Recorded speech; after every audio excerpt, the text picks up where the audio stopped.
Bismillahirrahmanirrahim. Assalamualaikum warahmatullahi wabarakatuh. Sahabat Alwas Channel, setiap umat beragama tidak akan lepas dari ibadah. Kegiatan ini tidak hanya bertujuan untuk menunaikan kewajiban agama, namun juga sebagai salah satu cara mendekatkan manusia kepada Sang Pencipta. Dalam Islam sendiri, ibadah merupakan salah satu tujuan penciptaan manusia untuk meyakinkan mereka dan mengingatkan mereka akan tujuan kemanusiaan. Para rasul diutus dan kitab-kitab diturunkan kepada mereka. Aku tidak menciptakan jin dan manusia melainkan agar mereka beribadah kepada Aku. Quran Surat Az-Zariyat ayat 56. Kita bisa merasakan ibadah berupa sholat, tadarus, puasa, zakat, dan haji.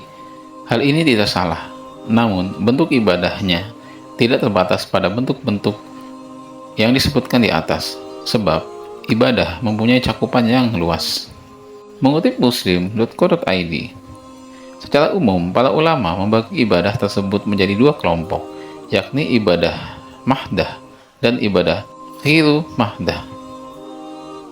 Ya, walaupun sama-sama ibadah, namun ibadah mahdah dan ibadah ghiru mahdah mempunyai perbedaan masing-masing. Apa sih perbedaan ibadah mahdah dan ibadah ghiru mahdah? Menurut bahasa, mahdah memiliki arti murni atau tak bercampur, sedangkan ghiru mahdah memiliki arti tidak murni atau bercampur dengan yang lain. Ibadah mahdah adalah ibadah yang kita kenal yang meliputi sholat, puasa, zakat, dan haji. Faktanya, banyak umat Islam yang menganggap ibadahnya termasuk dalam kategori ibadah mahdah. Sedangkan ibadah ghiru mahdah adalah segala kegiatan yang dibolehkan oleh Allah Subhanahu wa Ta'ala. Pelaksanaannya didasari niat untuk mencari ridho dan pahala dari Allah Subhanahu wa Ta'ala. Dan apabila tidak didasari niat kepada Allah Subhanahu wa Ta'ala, maka amalan tersebut tetap ada nilainya. Hanya saja amalan tersebut tidak mempunyai nilai. Oleh sebab itu, ibadah mahdah dan ibadah ghiru mahdah juga dikenal dengan sebutan ad-din atau urusan agama untuk ibadah mahdah, dan ad-dunya urusan duniawi sebagai sebutan ibadah ghiru mahdah. Apa sih ciri-ciri ibadah mahdah dan ghiru mahdah? Yang pertama, ibadah mahdah. Ibadah mahdah adalah ibadah yang jelas ibadah atau murni ibadah. Dan ibadah mahdah memiliki 3 ciri, yaitu ibadah mahdah. Ibadah mahdah sebagai amal dan ucapan adalah salah satu jenis ibadah yang penentuannya bersumber pada dalil-dalil syariat. Oleh karena itu, setiap perkataan atau ungkapan tentang ibadah mahdah tidak ada nilainya selain ibadah.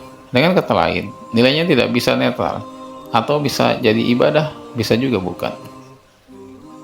Ibadah mahdah juga mempunyai dalil yang menunjukkan bahwa ada larangan terhadap selain Allah Subhanahu wa Ta'ala karena dianggap musyrik. Ibadah mahdah dengan tujuan utama orang yang melaksanakannya untuk mencapai pahala di akhirat. Ibadah mahdah hanya dapat diketahui melalui wahyu dan tidak dapat diketahui dengan cara lain, tidak pula melalui akal dan kebudayaan. Contoh sederhana dalam ibadah mahdah adalah doa yang sering kita panjatkan. Salat termasuk dalam ibadah mahdah karena terdapat perintah atau dalil khusus mengenai pelaksanaan ibadah tersebut. Oleh karena itu, salat sejak awal merupakan kegiatan yang teratur. Mereka yang melakukan ibadah salat juga berharap mendapat pahala sebagai balasannya. Pelaksanaannya salat tidak bisa terjadi secara kebetulan karena diatur oleh wahyu. Berapa kali salat dilakukan, jam berapa, jumlah rakaat, gerakan dan bacaan, dan lain-lain. Mengenai salat, hanya dapat diketahui melalui penjelasan Rasulullah SAW dan bukan dari pikiran atau budaya siapapun. Ibadah ghiru mahdah. Jika ibadah mahdah adalah ibadah yang murni, maka ibadah ghiru mahdah sebaliknya adalah ibadah yang tidak murni.